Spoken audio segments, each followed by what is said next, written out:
Next, we will talk about finding frequent item sets in 2 or even fewer passes. You may have noticed that until now, all the algorithms that we have talked about, including a priori, PCY, etc., they all take k passes to find frequent item sets of size k. But can we use fewer passes? And more specifically, can we use 2 or fewer passes for all sizes if we are allowed to miss some frequent item sets? For example, if we're allowed to have some false negatives or false positives? The answer is yes.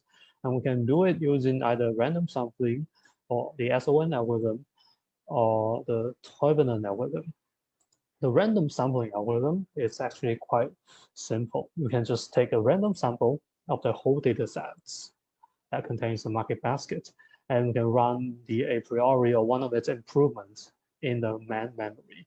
So basically, we do not need to pay for the disk I/O each time we increase the size of the item set. We can go through the sample basket as many times as you want. And this of course, one trick is that you need to reduce the support threshold proportionally to match the sample size. For example, if you sample 10% of the basket, then you will probably want to use a threshold of S over 10. And on the right, we have a figure describing the memory usage in the main memory. We have part of the memory that's used to store the sample basket, and the other part is used to count the item sets. And since these baskets are already stored in the main memory, you can read as many times as you want.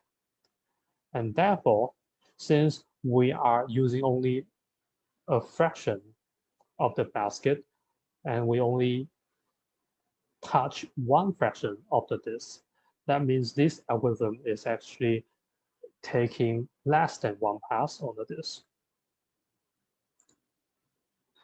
And that, of course, may have a lot of false positive or false negative. So optionally, you can verify the candidate pairs that are so that you know that they are truly frequent in the entire data set by a single pair. So basically, you can just go through the whole disk to track the entire data set and count them.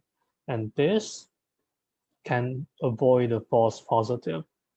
And it's still taking less than 2 passes on the disk. But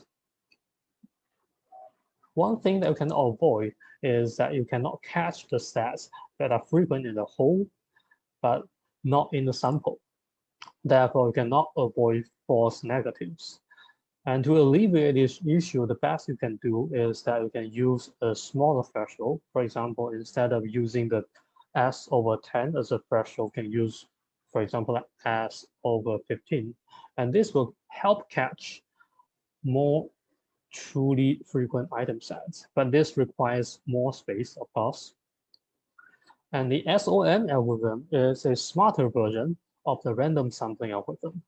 The idea is to repeatedly read a small subset of the whole dataset into main memory and run an in-memory algorithm, for example, the a priori algorithm, to find all frequent item sets. Note that in here, we're actually not doing sampling. We're processing the whole dataset in memory-sized chunks. For example, let's say that this is the whole dataset. What we do is actually we are splitting this whole dataset into 4 chunks. And then we load these chunks into the memory, we run the algorithm, and we keep the counts. And then we load the second chunk, and then we run the algorithm, keep the counts, etc., etc. And an item set becomes a candidate only if it's found to be frequent in any one of the subset of the basket. And on the second pass, you can count all the candidate items and determine which are truly frequent in the entire set. Why does this algorithm work? It works because of the monotonicity idea. That means An item set cannot be frequent in the entire set of baskets unless it's frequent in at least one subset. To make it clearer, let's say that this is our entire data set. And let's say that for now, we're focusing on only one item set. And N1 is the support of this item set in trunk 1, and N2 is the support of this same item set in the second trunk, and etc., etc.